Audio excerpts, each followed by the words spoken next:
الفاتحة. بسم الله الرحمن الرحيم. الحمد لله رب العالمين الرحمن الرحيم مالك يوم الدين. إياك نعبد وإياك نستعين اهدنا الصراط المستقيم صراط الذين أنعمت عليهم غير المغضوب عليهم ولا الضالين. صل على محمد وعلى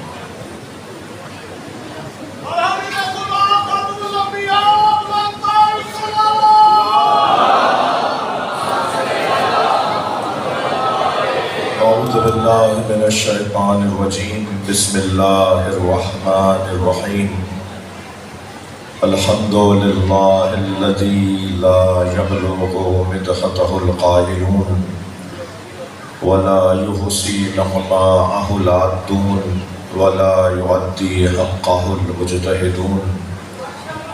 الذي ليس لصفته حد محدود ولا نعت موجود ولا وقت معدود ولا أجل ممدود. فطر الخلائق بقدرته ونشر الرياح برحمته.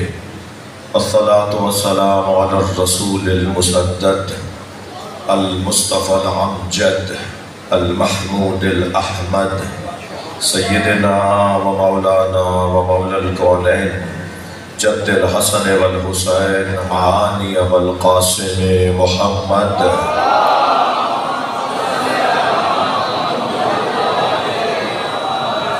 وآله الطيبين الطاهرين المعصومين الذين قال الله إنما يريد الله ليذهب عنكم الرجس أهل البيت ويطهركم تطهيرا.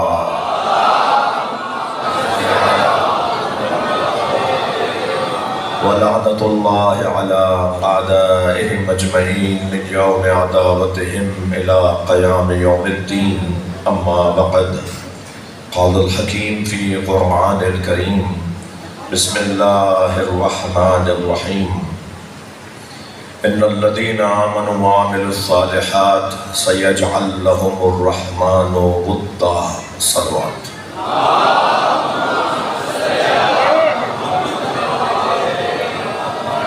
عزیزان، برادران، ناہید زیدی، زاہد زیدی، جاوید زیدی، سارے بھائیوں کے مرحومین والدین کی مغفرت کے لیے، ان کی والدہ اور والد، ان کی بڑی بہن، ان کے بھی بھائی، آپ سب کے مرحومین کی مغفرت کے لیے سورہ فاتحہ تلاوت.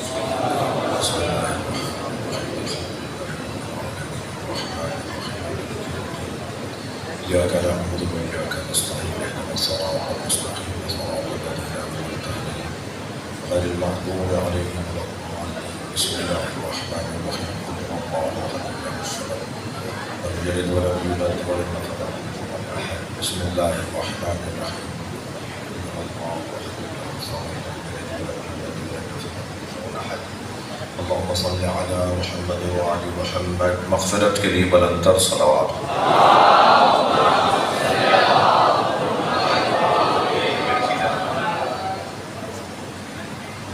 ان الذین آمنوا وعملوا الصالحات، صاحبان ایمان اور صاحبان کردار، سیجعل لہم الرحمن ودا، ان کی محبت لوگوں کے دلوں میں اللہ ڈالتا ہے. میں اور آپ اگر مومن اور باکردار ہو جائیں تو اللہ لوگوں کے دلوں میں محبت ڈال دیتا ہے. وہ کون صاحب ایمان ہے کہ جس پر ایمان رکھنا ہی ایمان ہے؟ وہ کون صاحب کردار ہے جس سے محبت کرنا ہی سب سے بڑا تقویٰ ہے؟ وہ مومن تلاش کرے. ایمان کے آخری درجے پر سب سے اونچی کلاس سلمان فارسی. نبی کے شاگردوں میں سب سے اونچی کلاس حضرت سلمان فارسی.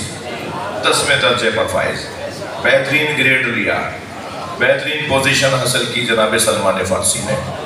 جتنے بھی اصحاب ہیں وہ سب درجتاً سلمان سے کم ہیں. سلمان صحابہ اکرام رضوان اللہ تعالیٰ علیہم، اللہ کے درود و سلام ان پر ہو، سلمان ان میں سب سے اونچے طبقے پر ہیں، سب سے اونچے درجے پر ہیں۔ جو ایمان میں سب سے اونچے درجے پر وہ سلمان کہلاتا ہے۔ تو سوال یہ ہے کہ سلمان کے مولا کا درجہ کیا ہے؟ تو سلمان کے مولا کا درجہ نہیں بنے گا۔ خبردار مولا علی کو گنتیوں میں لانے والوں، مولا علی کو گنتیوں میں نہیں لایا جائے گا۔ تم علی کو مان لو تو تمہاری گنتی ہو جائے۔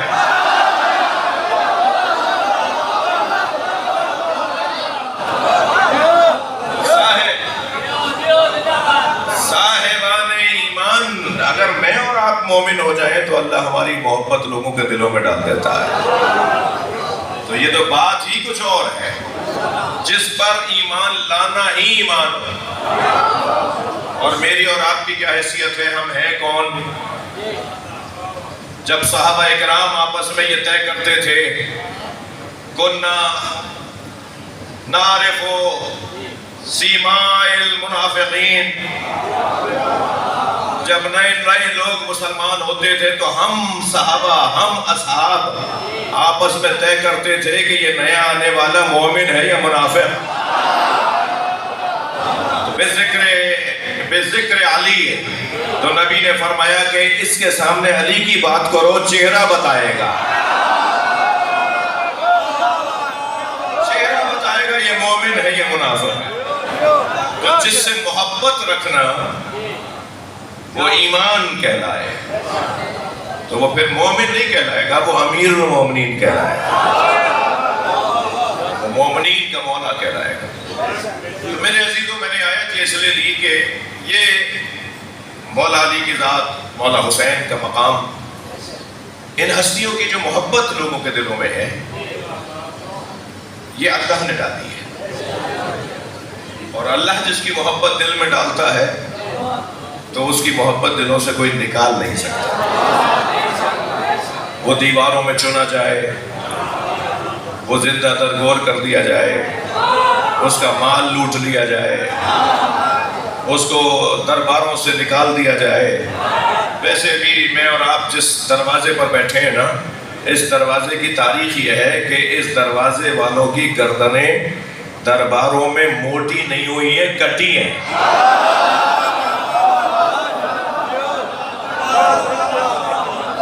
ہمارا درباروں سے تعلق نہیں ہے۔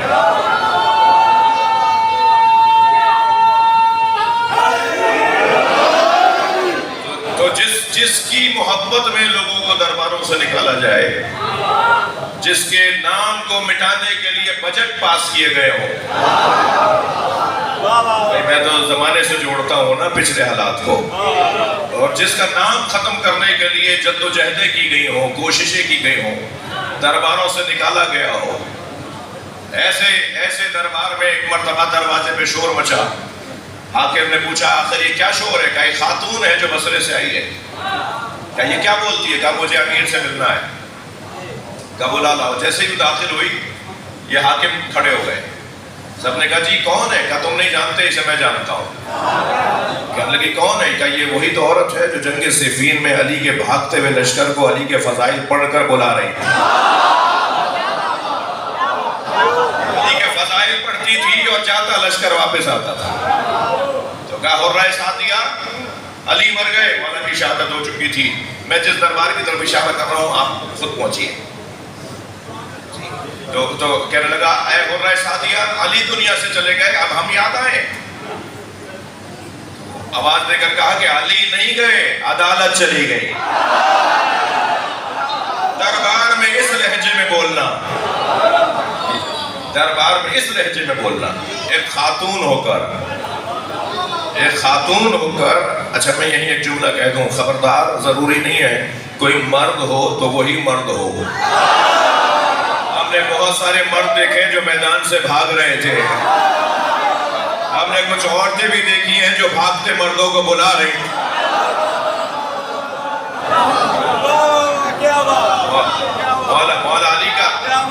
مولا علی کا تو تعلق ہی کچھ اور ہے بھائی، لہٰذا بہت روشن بات کہہ رہا ہوں کہ اس نے کہا کہ علی دنیا سے چلے گئے. کہنے نہیں علی نہیں گئے، عدالت چلی گئی.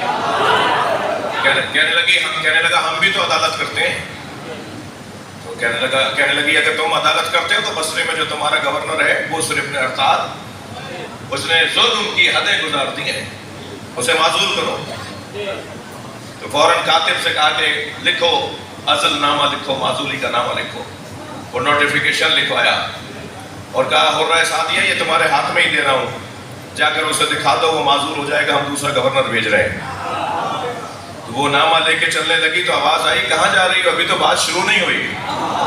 تو حرہ نے مڑ کے دیکھا کیا بات کر رہی ہیں؟ کہا ہم بھی تو عدالت کرتے ہیں، اس کا بھی تو جواب دو. تم علی کی عدالت کو یاد کر کر کے رو رہی ہو، ہم بھی تو تمہارے کہنے پہ آج عدالت کر رہے ہیں. توجہ ہے؟ تو ایک مرتبہ حرہ سعدیہ نے سارے مجمع کو دیکھ کر کہا عزت بچانے کے لیے عدالت کرنا اور ہے، اللہ کی خاطر عدالت اور. صلوات پڑھ لیں محمد و آلہ.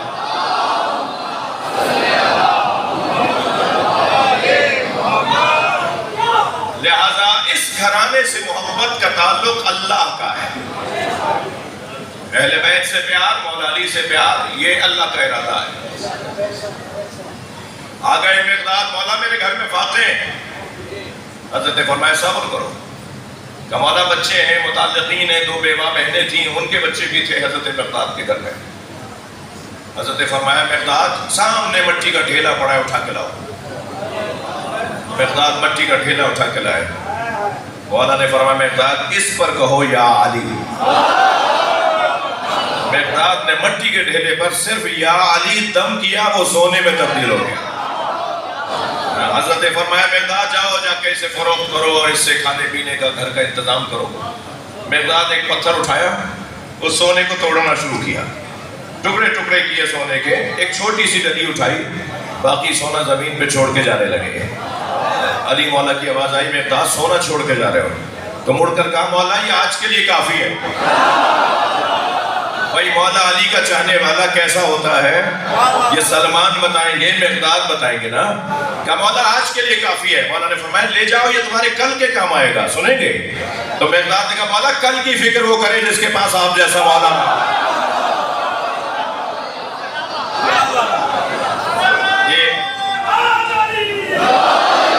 یہ جو محبت ہے نا، اس گھرانے سے جو تعلق ہے، یہ در حقیقت ایک ایسا. تشریف رکھیے، موقع دیجیے، بیٹھ جاؤ بیٹا. ایک اور بلند صلوات، اس سے بلند صلوات.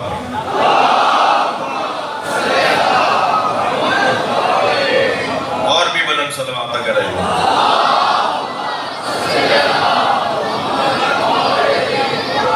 یہ جو محبت ہے نا میرے عزیزو، یہ اللہ کی ڈالی ہوئی ہے. یہ کسی بازار سے خرید کے نہیں لایا. یہ محبت مارکیٹ میں نہیں ملتی، یہ پیسوں سے نہیں خریدی جاتی. ویسے بھی جس دروازے پر میں بیٹھا ہوں یہاں تولا جاتا ہے، گنا نہیں جاتا. یہاں گنتیوں میں سودا نہیں ہوتا، یہاں کیفیت میں مسئلہ ہوتا ہے. کیا معلوم کہ جس نے 10 لاکھ روپے خرچ کیے ہوں اس کے قبول نہ ہوئے ہوں، اور کیا معلوم وہ ٹھیلا لگانے والا 100 روپے خرچہ کر رہا اور وہ قبول ہو جائے. تو سارا مسئلہ خلوص کا ہے، سارا مسئلہ نیتوں کا ہے.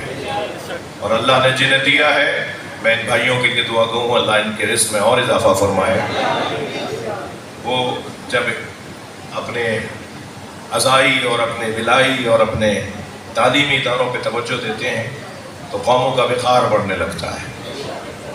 مجھے وہ سنی بہت اچھا لگتا ہے جو لاکھوں شیعوں میں ہاتھ باندھ کے نماز پڑھتا ہے. کربلا میں، نجف میں، مشہد میں جگہ جگہ ہمیں نظر آتے ہیں کہ 8، 10، 20، 50 جگہ جگہ ہاتھ باندھے ہوئے لوگ نماز پڑھ رہے ہیں. مجھے وہ سنی بہت اچھا لگتا ہے جو لاکھوں شیعوں میں ہاتھ باندھ کے نماز پڑھتا ہے. اور وہ اس لیے اچھا لگتا ہے کہ وہ ہاتھ باندھ کر بتاتا ہے شیعوں سے ڈرنا نہیں ہے، مارتے نہیں ہیں.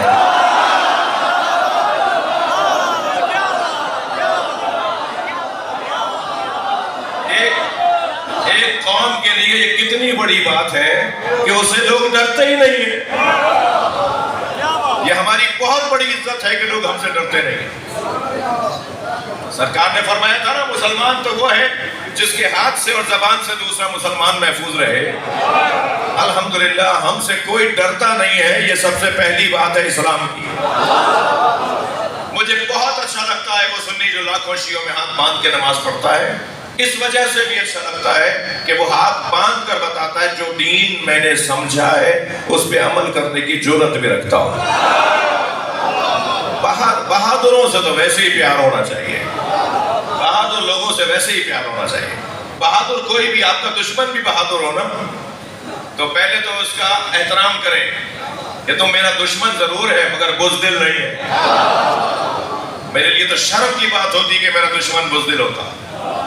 اسی لیے میں بار بار پاکستان کے بڑے اجتماعات میں، جیسے یہاں آج حاضر ہوں عرض کر رہا ہوں، پاکستان میں ہمارا کوئی دشمن نہیں ہے۔ یہ جو ہماری دشمنی کا ٹائٹل لیے پڑھتے ہیں، دیواروں کو کالا کرتے ہیں، یہ اس قابل نہیں ہے جو ہماری دشمنی کرے۔ ان کی حیثیت نہیں ہے، انہیں دشمن مان کر ان کو حیثیت نہ دو۔ یہ اس قابل ہی نہیں ہے کہ ہماری دشمنی کا عنوان پائے۔ تو مجھے اس لیے اچھا لگتا ہے کہ وہ بتا رہا ہوتا ہے کہ جو دین میں نے سمجھا ہے اس پہ عمل کرتا ہوں۔ بھائی مجھے ڈر نہیں ہے کسی سے، تو بہادروں سے پیار ہونا چاہیے۔ اب جو جملہ کہنے جا رہا ہوں اس میں کوئی ناراض نہیں ہوگا، اور ناراض نہیں ہوگا بلکہ اگر 1% بھی کسی کے ذہن میں یہ مسئلہ ہے تو وہ ٹھیک ہو جائے گا۔ مجھے وہ سنی بہت اچھا لگتا ہے جو لاکھوں شیعوں میں ہاتھ باندھ کے نماز پڑھتا ہے، مگر اتنا ہی وہ شیعہ برا لگتا ہے جو 4 سنیوں میں ہاتھ باندھ لیتا ہے۔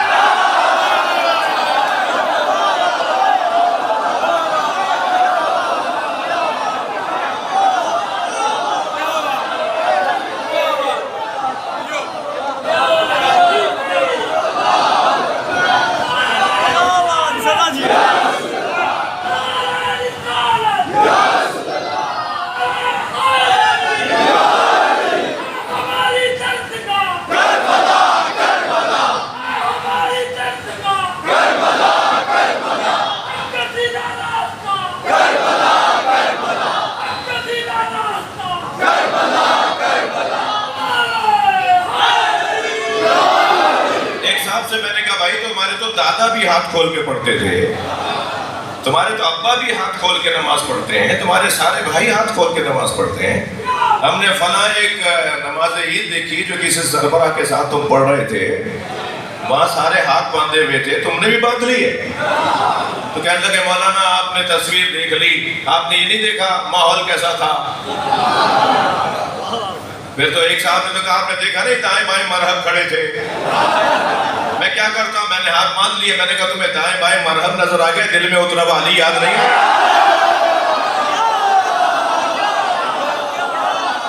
ایک لمحے کے لیے بھی اگر دل سے علی کی محبت نکال رہے ہو تو اپنے ایمان کی تجدید کرو۔ یہ پیسہ کیا ہے، یہ حیثیت کیا ہے، یہ کرسیاں کیا ہے، یہ منصب کیا ہے،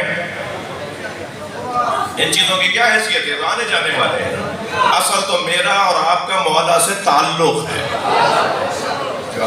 جو ہمارا قیمتی سرمایہ ہے۔ میرے بچے پڑھو لا الہ الا اللہ، آپ بھی سب ساتھ پڑھ لیجئے لا الہ الا اللہ، اونچی آواز آنی چاہیے، لا الہ الا اللہ محمد الرسول اللہ علی ولی اللہ ووصی رسول اللہ وخلیفتہ بلا فاصل۔ اللہ کی وحدانیت کا اقرار کرتا ہوں، رسول اللہ کی خاتمیت کا اقرار کرتا ہوں۔ میرا پہلا امام مولا علی علیہ السلام، میرے دوسرے امام امام حسن علیہ السلام، میرے تیسرے امام امام حسین علیہ السلام، میرے چوتھے امام امام زین العابدین علیہ السلام، میرے پانچویں امام امام محمد باقر علیہ السلام، چھٹے امام امام جعفر صادق علیہ السلام، ساتویں امام امام موسیٰ کاظم علیہ السلام، آٹھویں امام امام علی رضا علیہ السلام، نویں امام امام محمد تقی علیہ السلام، 10ویں امام امام علی نقی علیہ السلام، 11ویں امام امام حسن عسکری علیہ السلام، 12ویں امام امام مہدی علیہ السلام۔ میں امام زمانہ کی ولادت کا قائل ہوں۔ یہ ایام غیبت ہے، میں منتظر امام ہوں۔ ایام غیبت میں دین سمجھنے کا ذریعہ علماء کرام کو مانتا ہوں۔ اپنی شریعت، اپنا دین اپنے ہاتھ سے نہیں بناؤں گا، بلکہ فقہ اہل بیت کے فقیہوں کی تقلید کروں گا۔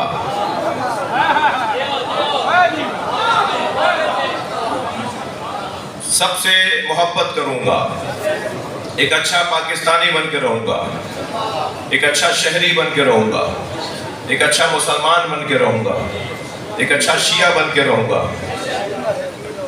کسی سے نفرت نہیں کروں گا، سنیوں سے پیار کروں گا۔ مکتب اہل بیت کی پریکٹس کرنا چاہ رہے ہیں، اس پریکٹس پر ان کے لیے بہت ساری دعائیں ہیں۔ بلندر سلوات۔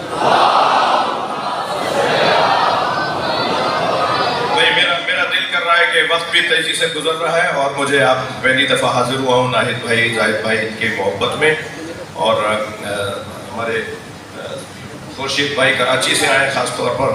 ممکن ہے کوئی کہے کہ صاحب یہ تو یہیں کے رہنے والے ہیں، کراچی تو بعد میں گئے ہیں، ایسا ہی ہے۔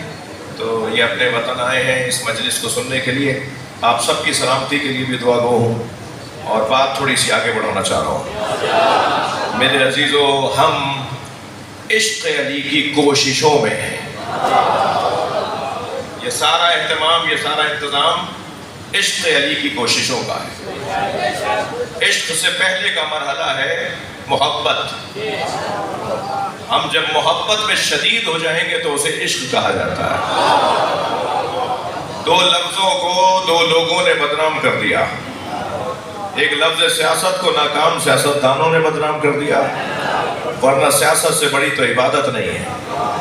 اور ایک لفظ عشق کو ناکام عاشقوں نے بدنام کر دیا، ورنہ اگر سمجھنا ہے کہ عشق کسے کہتے ہیں تو کربلا جانا پڑے گا۔ کربلا عاشقوں کی سرزمین کو کہتے ہیں۔ اور یہ میں نہیں کہہ رہا، مولا علی جنگ صفین سے لوٹتے ہوئے جب کربلا سے گزرے تو حضرت نے حضرت مالک اشرف سے فرمایا، مالک یہاں خیمے لگاؤ۔ تو ایک چاہنے والے نے کہا، مولا آگے والا جو علاقہ ہے وہ اس علاقے سے زیادہ اچھا ہے، وہاں رک لیں گے، وہاں قیام کرتے ہیں۔ حضرت نے فرمایا، ہاں ہونا ہے مسار و عشاق، یہ عاشقوں کے اترنے کی جگہ ہے۔ کربلا عاشقوں کی جگہ ہے۔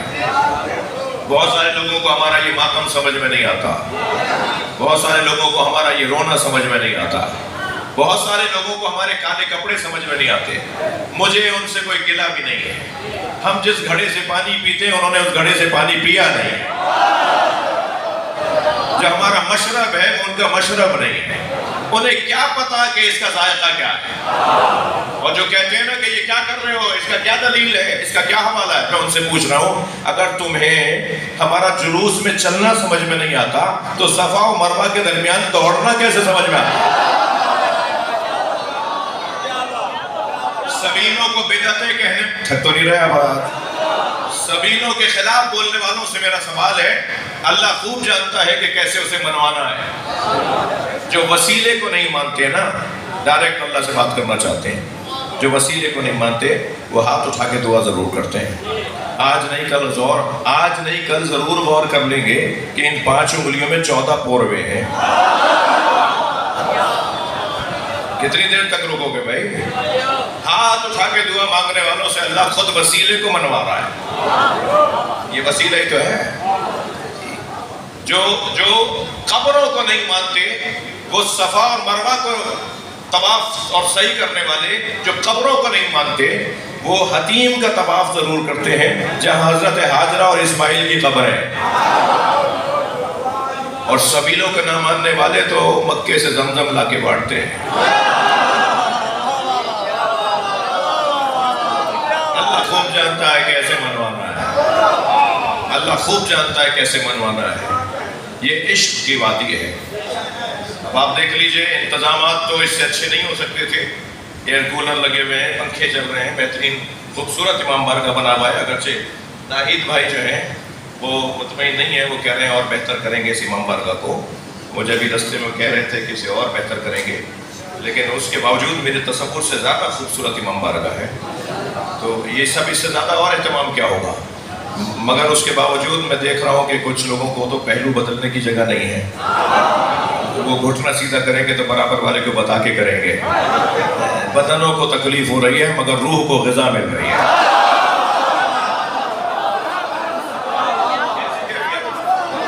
بھائی اسے کہتے ہیں محبت بلکہ عشق۔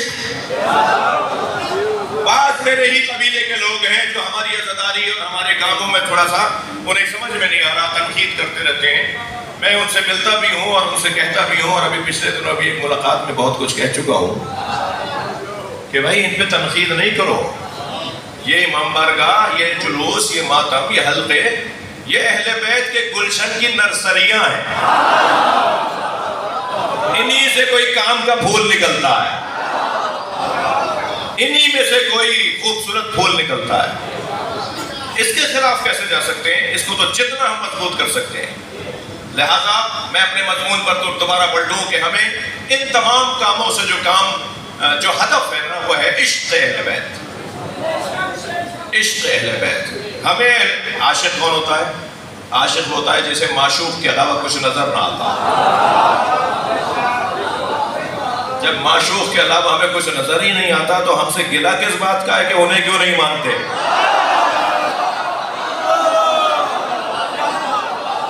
بھائی تھوڑی گردن ہلا دو، بات جا رہی ہے تو یہ گلہ کس بات کا ہے؟ بھائی ہمیں تو معشوق ہی نظر آتا ہے، اور دنیا کا کوئی ولی نہیں ملا جس نے علی کا گھڑا نہ بھرا ہو،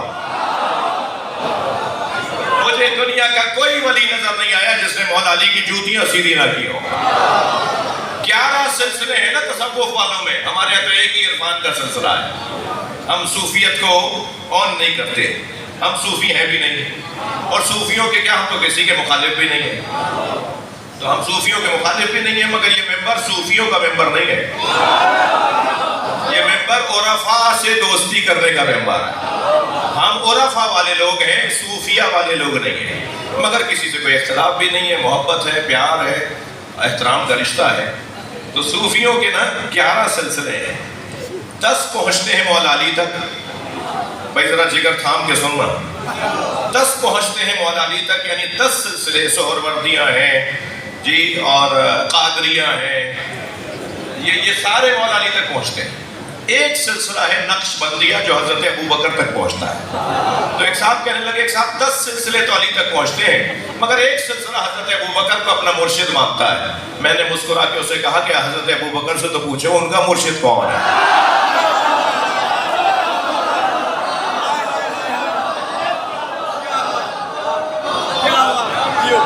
خود ان سے پوچھا جائے تو وہ کیا کہہ رہے ہیں؟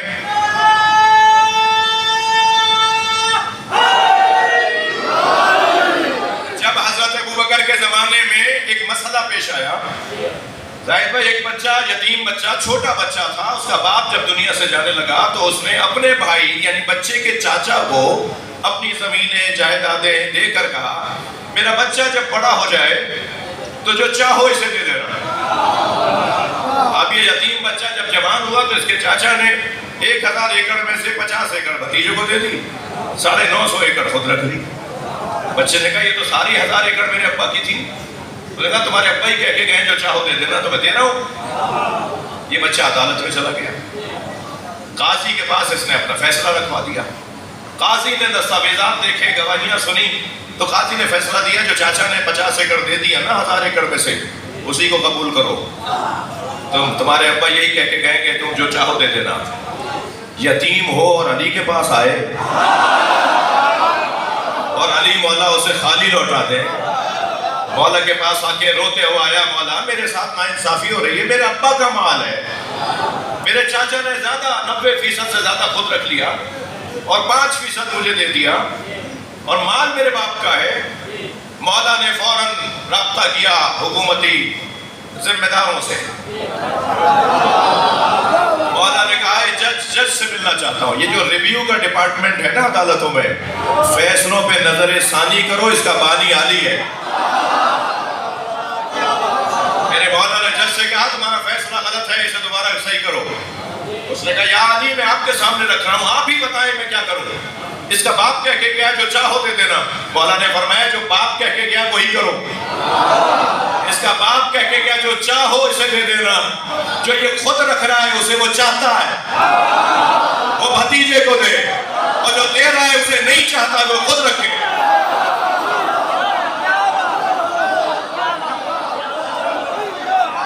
اس لمحے میں حضرت ابوبکر نے آواز دے کر کہا لم تلد النساء مثل علی بن ابی طالب. علی جیسا بچہ دنیا کی کسی عورت نے پیدا ہی نہیں.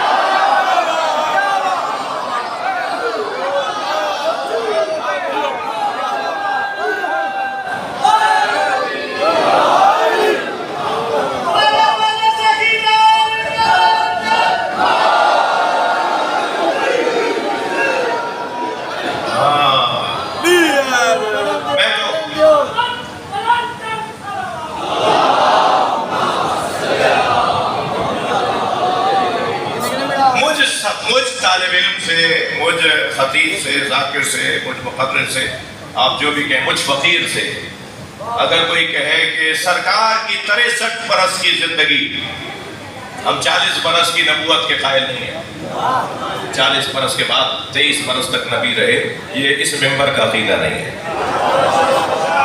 ہمارا عقیدہ یہ ہے کہ کچھ نہیں تھا اور یہ نبی تھے. 63 برس کی ظاہری بشری زندگی، اگر مجھ طالب علم سے کوئی کہے کہ 63 برس کی نبوی زندگی کو ایک جملے میں خلاصہ کرے، 63 برس کا اتنا مواد ہے کہ میں ساری زندگی اگر 200 سال کے بھی ہم ہو جائیں تو سرکار کی زندگی کے پہلوؤں کا بیان نہیں کر سکتے. لیکن اگر کوئی کہے کہ ایک جملے میں نبی کی زندگی کا خلاصہ کریں تو میں کیا خلاصہ کروں گا سناؤں؟ میں کہوں گا کہ اگر نبی کی زندگی کو ایک جملے میں سمجھنا ہے تو سرکار نے ساری زندگی یا اللہ سمجھایا یا علی.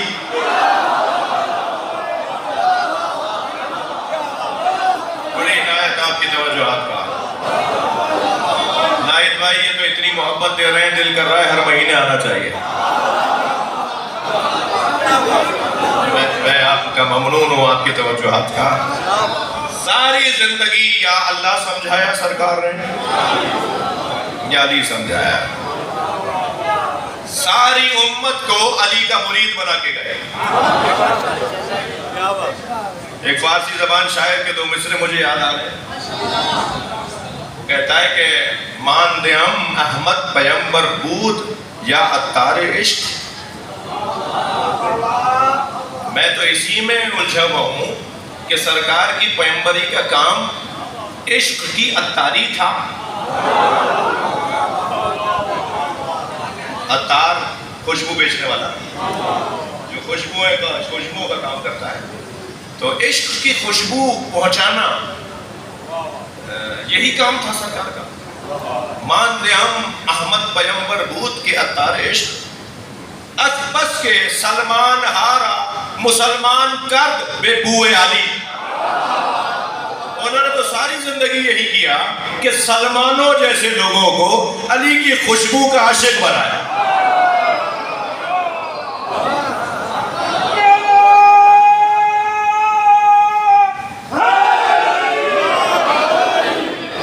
کسی کا گزارا نہیں ہے مولا علی کے بغیر.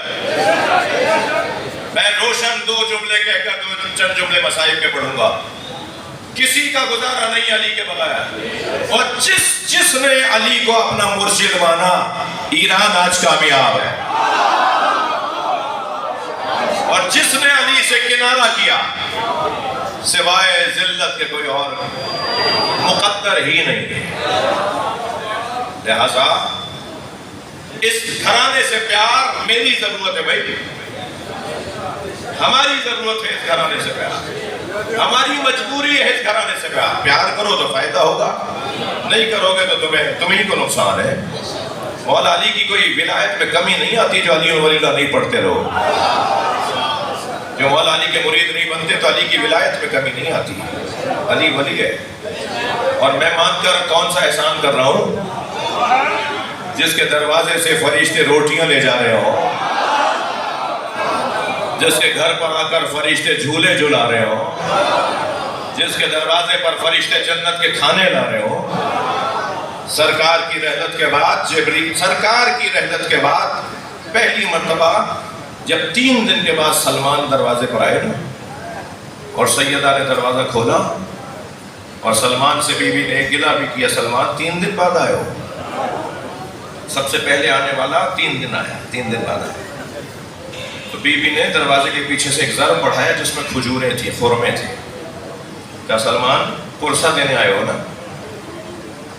تو کھجور کھاؤ۔ سلمان کہتے ہیں میں نے ایک دانہ اپنے دہن میں رکھا، میں نے کہا سیدہ نہ یہ مکے کی کھجور ہے نہ مدینے کی، میں مدینے اور مکے کی کھجوروں کو جانتا ہوں۔ سلمان تو خود باغ لگاتے تھے نا کھجوروں کو، ماہر تھے باغ لگانے کے، کھجور کا باغ لگانے کے سلمان ماہر تھے۔ آج بھی مدینے میں ان کا باغ ہے۔ کبھی بھی نہ یہ مدینے کی کھجور ہے نہ یہ مکے کی۔ حضرت فرمائے سلمان کچھ دیر پہلے جبریل جنت سے لائے ہیں، جس بی بی کی غذا جنت سے آتی ہو، اور لفظوں کو بدل کے کہوں، جس بی بی کے دروازے پر سرکار 6 مہینے تک کھڑے ہو کے سلام کرتے ہو، وہ دروازہ جلانے کے لیے نہیں تھا۔ اجرکم اللہ، اجرکم اللہ۔ اللہ آپ کو کسی غم میں نہ رلائے۔ مغرب کا وقت قریب ہے، مجھے کیونکہ سنی بھائیوں کے ٹائم کا بھی خیال کرنا ہے، تاکہ جو مجلس میں آئے ہوئے ہیں وہ اپنے وقت پہ جا کے نماز پڑھ سکیں۔ تو 2-3 منزلیں لوں گا۔ عزتارو سفر کی پہلی تاریخیں ہیں، سفر کی پہلی تاریخیں ہیں نا، قافلہ شام پہنچا ہے۔ سفر کی پہلی، دوسری، تیسری تاریخ اور محرم کی 9 اور 10 تاریخ، یہ دونوں تاریخیں ایک جیسی ہیں۔ بتاؤں کیوں کہ کیسے ایک جیسی ہیں؟ 10 تاریخ کو حسین مارے گئے اور سفر کی پہلی تاریخ کو زینب ماری گئی۔ جب شام کے بازار میں جناب زینب کو پتھر آ کے لگا اور دربار شام میں آواز دی گئی زینب کو دربار میں لایا جائے، اجرکم اللہ، اجرکم اللہ۔ حق ہے ایسے رونے کا، جن کے مذہب میں رونا جائز ہے وہ تکلف کر کے نہ روئیں، اور جنہیں رونا نہ آ رہا وہ اللہ سے آنسو مانگیں۔ بس 2 جملے اور کہہ رہا ہوں۔ دربار شام میں بیویوں کو لایا گیا، یزید تخت پہ بیٹھا تھا، نبی زادیاں کھڑی تھیں، ایک مرتبہ ایک تشت لا کے رکھا گیا، یزید کے ہاتھ میں ایک چھڑی تھی، اس نے چھڑی سے رومال ہٹایا، جیسے ہی رومال ہٹا تو سب سے پہلی آواز جناب زینب کی آئی، السلام علیکہ یا ابا عبداللہ۔ ساری بیویوں نے مولا حسین کے کٹے ہوئے سر کو دیکھ کر سلام کیا، اجرکم اللہ۔ یزید کے ہاتھ میں جو چھڑی تھی وہ امام حسین کے لبوں پہ لگا رہا۔ ایک مرتبہ ایک صحابی رسول زید ابن ارقم وہاں بیٹھے تھے، وہ اپنی جگہ سے کھڑے ہو گئے، آواز دے کر کہنے لگے یزید میں نے بہت برداشت کر لیا، اب مجھ سے رہا نہیں جا رہا، یہ چھڑی ہٹا، یہ چھڑی ہٹا۔ کہنے لگے میں نے ان لبوں کے ساتھ نبی کے لبوں کو لگتے دیکھا، نبی ان لبوں کا بوسہ دیا کرتے تھے۔ اجرکم اللہ۔ غیرت مند لوگوں سے بات کر رہا ہوں نا، اس وقت مجمع میں خاندانی لوگ بیٹھے ہیں نا، ہمارے گھر کی کسی خاتون کی طرف کوئی اجنبی دیکھے تو ہم سے کھانا پانی اٹھ جاتا ہے، ہمارا دل خراب ہو جاتا ہے، ہم سے کام نہیں ہو پاتا۔ آج میری بہن کے ساتھ کیا ہوا، ایک شخص میری بیٹی کو دیکھ رہا تھا، سلام ہو امام سجاد پر۔ شام کے بازار میں کس نے نہیں بتایا یہ حسین کی بہن ہے، یہ حسین کی زوجہ۔ دربار شام میں کرسی پہ بیٹھے ایک شخص نے جناب سکینہ کی طرف اشارہ کیا، بی بی بیوی امام سجاد سے لپٹ گئی، فرمانے لگی بھیا یہ تو سنا تھا کہ ہمیں اسیر بنایا جائے، مگر یہ نہیں سنا تھا کہ ہمیں کنیزی میں بھی مانگا جائے۔ اجرکم اللہ، اجرکم اللہ۔ حق ہے ایسے ہی گریہ کرنے کا، حق ہے ایسے ہی رونے کا۔ مجلس ہو گئی عزیزانو، میرا دل کہہ رہا ہے کہ میرے ساتھ ایک منزل اور آگے آ جائیے۔ میں ابھی آ رہا تھا نا امام بارگاہ میں، تو چھوٹی چھوٹی بچیاں بھی ماؤں کے ساتھ آئی ہوئی ہیں، چھوٹی چھوٹی بچیاں۔ میں ان بیویوں سے، ان خواتین سے کہوں گا کسی کو دھکا نہ لگ جائے، کسی کو آپ کی کوہنی نہ چبھ جائے۔ آپ مردوں سے بھی کہوں گا کہ کسی کو تکلیف نہ ہو جائے، اس لیے کہ ایک دادی پوتی کو لاتی ہے، اور جب آپ ایسے روتے ہیں تو پوتی دادی سے کہتی ہے دادی ایسے کیوں رو رہے ہیں؟ تو دادی پوتی سے کہتی ہے سکینہ یہ تمہارے بابا کو رو رہے ہیں۔ تو بی بی حسرت بھری آنکھوں سے کہتی ہے کاش یہ کربلا میں ہوتے، میرا بابا یوں پیاسا نہ مارا جاتا۔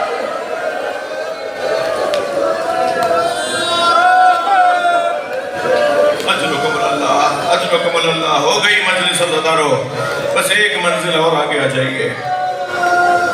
کسی نے مدینے میں امام سجاد سے پوچھا تھا مولا آپ کی عمر تو اتنی نہیں ہے، یہ بڑھاپا کیسا ہے؟ امام نے فرمایا سکینہ کے جنازے نے بوڑھا کر دیا۔ وہ 4 سالہ بہن کی میت جسے میں شام میں دفنا کرا گیا، اس بہن کے جنازے نے مجھے بوڑھا کر دیا۔ بس عزیزانو اس ماں کو بھی سلام کریں جس کی 2 ہی کمائیاں تو تھیں، ایک علی اصغر، ایک سکینہ۔ ایک کو اجلا سا کرتا پہنا کر امام کی گود میں دے دیا، امام پانی پلانے لے گئے تھے مگر بچے کے گلے میں تیر مارا گیا۔ اور دوسری کمائی جناب رباب کی سکینہ، جب قافلہ شام سے رہائی پا کر جانے لگا نا، امام سجاد نے جناب زینب سے فرمایا پھوپھی اماں کیا ساری بیویاں محملوں میں بیٹھ گئیں؟ فرمایا بھابی رباب نظر نہیں آ رہی۔ امام نے فرمایا مجھے پتا ہے میری ماں کہاں ہے، میرے ساتھ ساتھ آئیے۔ اب ساری بیویاں امام سجاد کے ساتھ، اور امام سجاد آگے آگے جا رہے ہیں۔ ایک مرتبہ زندان شام کا رخ کیا تو ایک بی بی کی آواز آئی زین العابدین یہ تو خرابہ شام ہے۔ فرمایا 2 قدم آگے آئیے، 2 قدم آگے آئیے اور میرے ساتھ دیکھیے کہ منظر کیا ہے۔ اب جیسے ہی زندان شام میں قدم رکھا نا تو ایسا منظر نظر آیا کہ جیسے کوئی ماں اپنے بچے کو سینے سے لگائے ہو نا، ایسے جناب رباب نے قبر سکینہ کو سینے سے لگایا اور آہستہ آہستہ کہہ رہی ہے سکینہ اٹھو محمل تیار ہے۔ سکینہ تمہیں وطن بہت یاد آتا تھا، چلو میری بچی ہم مدینے جا۔ جناب زینب نے فرمایا بھابی قافلہ تیار ہے۔ آخری جملے، ایک مرتبہ جناب رباب کی آواز آئی زینب میرا مدینے میں کون ہے؟ میرا والی کربلا میں رہ گیا، میری بچی اکیلی ہے۔ امام سجاد نے آواز دی نا تب قبر چھوڑی جناب رباب نے۔ امام نے فرمایا اماں چلیے قافلہ آپ کی وجہ سے رکا ہوا ہے، اماں ہمیں مدینے جانا ہے۔ تو جناب رباب نے قبر سکینہ کو چھوڑ تو دیا مگر مڑ مڑ کر دیکھتی رہے، اور محمل میں آ کر آخری جملے محمل میں آ کے بیٹھی اور پردہ ہٹا کر قبر سکینہ کو دیکھتی رہی۔ شام کے دیہات کی عورتوں نے نوحے پڑھے الوداع یا زینب، الوداع یا زینب۔ جناب زینب نے محمل کا پردہ ہٹایا اور ساری شام کی عورتوں کو آواز دے کر کہا اے شام کی عورتوں مجھ پر احسان کرو گی؟ سب نے کہا بی بی حکم فرمائے۔ اشارہ کر کے کہا ہماری سکینہ کو اکیلا نہ چھوڑنا، اس کی قبر پہ آتے رہنا۔ اللہ شام کی زیارت میں آسانی عطا فرمائے، اللہ آپ کو شام جانے کی توفیق، شام کے رستوں کو آسانی عطا فرمائے۔ اب کی دفعہ جب آپ شام جائیں نا تو جالی سے قبر سکینہ کو ضرور دیکھیے گا۔ آج بھی شام کے دیہات کی عورتیں کھلونے لا کے ڈالتی ہیں، گڑیاں لا کے ڈالتی ہیں اور ایک نوحہ پڑھتی ہیں تمہاری ماں سے وعدہ کیا تھا ہم تمہاری قبر پر آتے رہیں گے۔ الا لعنت اللہ علی الظالمین فسیعلم الذین ظلموا ای منقلب ینقلبون۔ یا حسین